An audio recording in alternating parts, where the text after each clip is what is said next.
जय माँ लक्ष्मी जय जगन्नाथ। एबे आमर चली मार्गशीर मास। मार्गशीर मास हूँ आद्य मास। ये माँ लक्ष्मीकर आगमनर मास। तेणु धरा पृष्ठि धराधाम पूरा खुशी पूरी उठी। किंतु एबर गोटे प्रश्न आसी समस्तଙ୍କର एबे शरण आरंभ हो जाऊँगी। शरण रे आमे माण बसैबा कि नुह।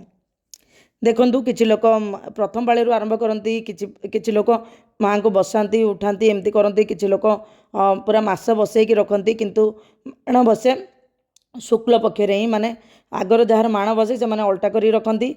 जो पक्ष माने उजाए जाए से पक्ष माने से ही थर कौन करा जाए नुआ धान बिरी मुग जहाँ भी सेटा माँ को पाखरे रखा जाए। तो किसी जन तृतीय पाळी करती, किसी जन चतुर्थ पाळी करती। एबे शुक्ल पक्ष ही से सब करा जाए। एबे शुक्ल पक्ष आरंभ होगा जाऊँगी। शुक्ल पक्षर मार्गशीर मास गुरुवार आरंभ होगा जाऊँगी। देखिले यही पाळी रे ही आमे माण बसैबा दरकार। किंतु किछि लोक मतरे प्रश्न आसुची शरण आरंभ हो जाऊँगी। तो शरण आरंभ शरण शेष एमतीर थाए। सबु मासरे शरण पंचक हुए। से शरण पंचक कौन से विषय आमे जानिबा। ग्रह नक्षत्र विषय तो डिफरेंट कथा अच्छे, से विषय आमे आलोचना करिबा। तार गोटे कथा अच्छी। गोटे इंद्र को ब्रह्महत्या पाप लगी से इंद्रपुरी छाड़ी मर्त्यपुरी को आसते तपस्या करने।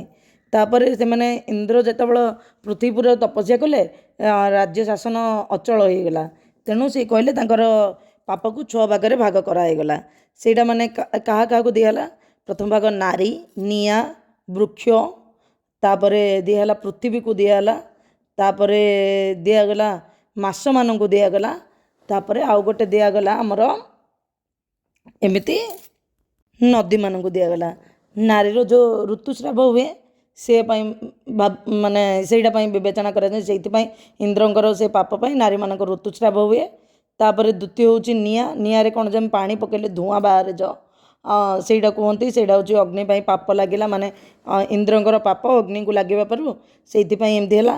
पृथ्वी पर मलमूत्र त्याग कर पापटा माने इंद्रंकर पृथ्वी पाइले। नदी रे सबू ए सब जिनस विसर्जन होची सब दूषित जिनस से नदी को पाप लगिला। वृक्ष सेमिति ही धीर स्थिर हो कथा कही पारानी एमती रहा से रहा पाप लगिला। आउ गोटे हूँ मास मानक सब बेले 5 दिन थाए। से 5 दिन पाप लगिला बोली कहती। माने इंद्रंकर पाप लगिला बोली कहती। से किंतु देव कार्य सब कले बहुत भल बोली कह जाए।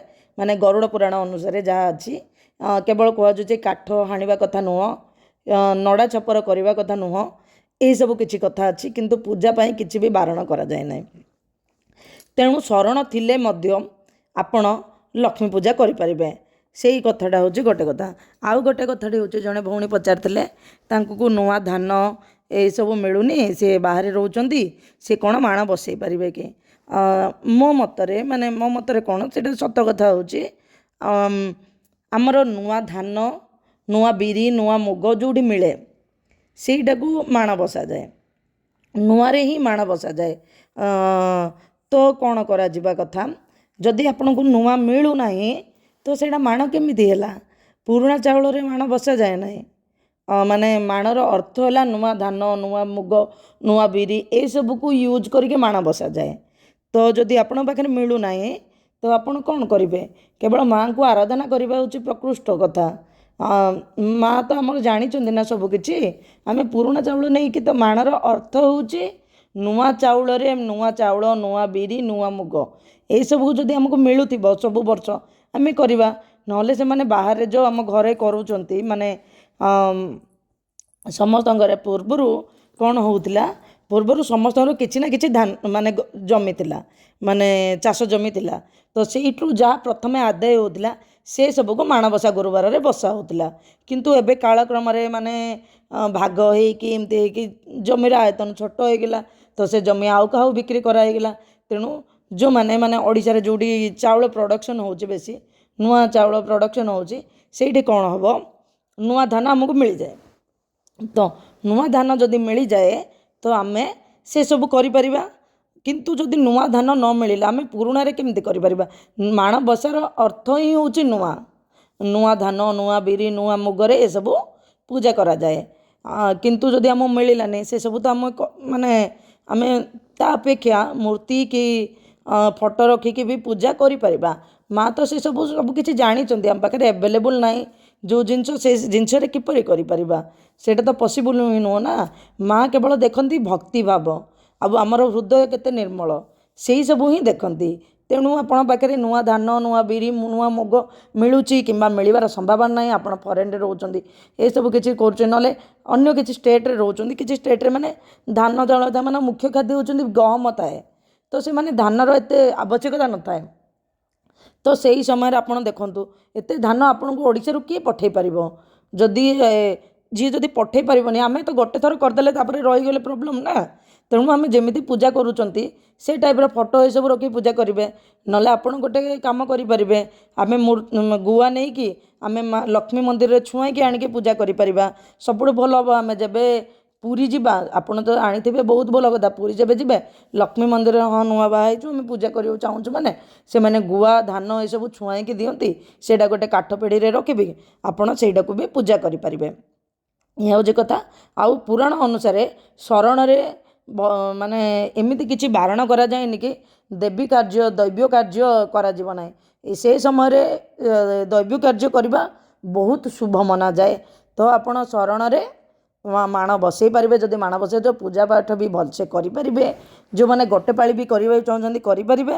ଯଦି ଆପଣଙ୍କ ଘରେ ଆଡ଼େ ନାହିଁ ତ ଆପଣ ସେଇଟା ଆପଣଙ୍କର ନିଜସ୍ୱ ମତ, କିନ୍ତୁ ମୋ ମତରେ ଯାହା ଶାସ୍ତ୍ରରେ ଲେଖା ହେଇଛି ଗରୁଡ଼ ପୁରାଣ ଅନୁସାରେ ଆପଣ କରିପାରିବେ। ଗରୁଡ଼ ପୁରାଣ ଅନୁସାରେ ଏଇ ହିଁ ଲେଖା ହେଇଛି, କାଠ କାଟିବା କଥା ନୁହଁ, ନଡ଼ ଛପର କରିବା କଥା ନୁହଁ, ବାସ୍ ଏଇ କଥା, ଆଉ କିଛି ବି ନୁହଁ। ତେଣୁ ଆପଣଙ୍କୁ ଯଦି ଠିକ୍ ଲାଗିଲା ନିଶ୍ଚିତ ଭାବରେ କରିବେ।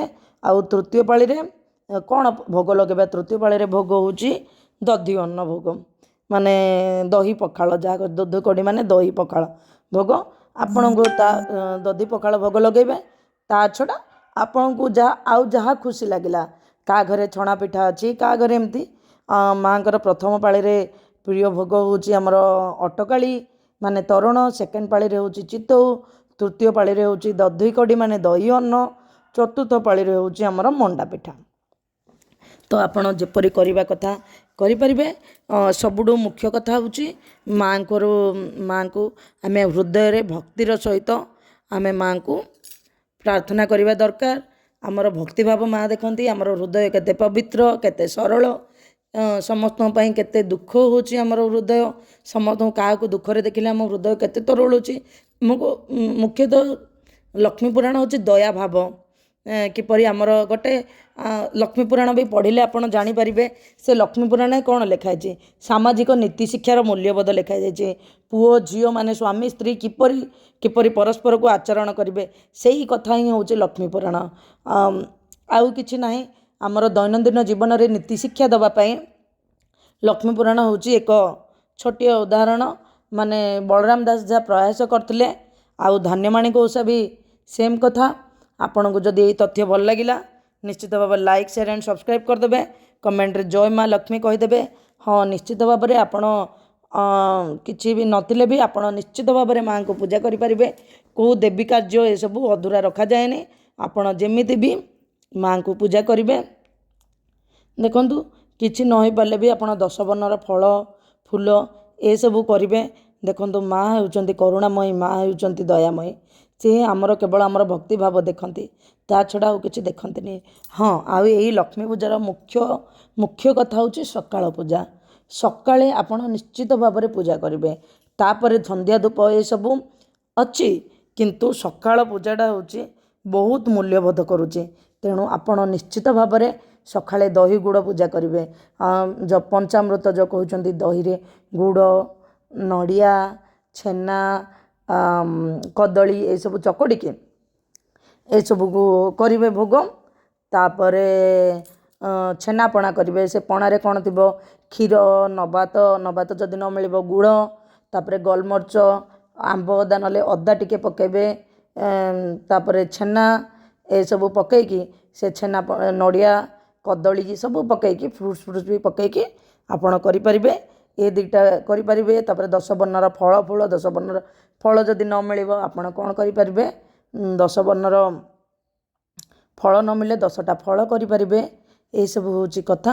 आपण को जदि तथ्य भल लगे निश्चित भाव लाइक शेयर एंड सब्सक्राइब करदे। कमेंट रे जय माँ लक्ष्मी कहीदेवे। हाँ आउ गोटे कथाटी हूँ 16 कठी पद्म माने 16 पाखुड़ा थिबा पद्म। आपण को जदि बेसी कष्ट बुझुनी ये सब बुझुनी आपण 16 पाखुड़ा थिबा सहजरे पद्म फूल अंकन करदे। माँ से ही खुशी हे। माँ को सेते किछि दरकार नहीं, केवल मनर भक्ति भाव दरकार। आमर से होउचंदी माँ तांको संतान जेपरी भावरे तांको श्रद्धारे डाकिले से निश्चित भावरे आसंती। आपण को जदि तथ्य भल लगे निश्चित भाव लाइक शेयर एंड सब्सक्राइब करदे। कमेंट रे जय माँ लक्ष्मी जय लिखिदेवे। जय माँ लक्ष्मी दुनिया समस्त दुख दूर कर माँ।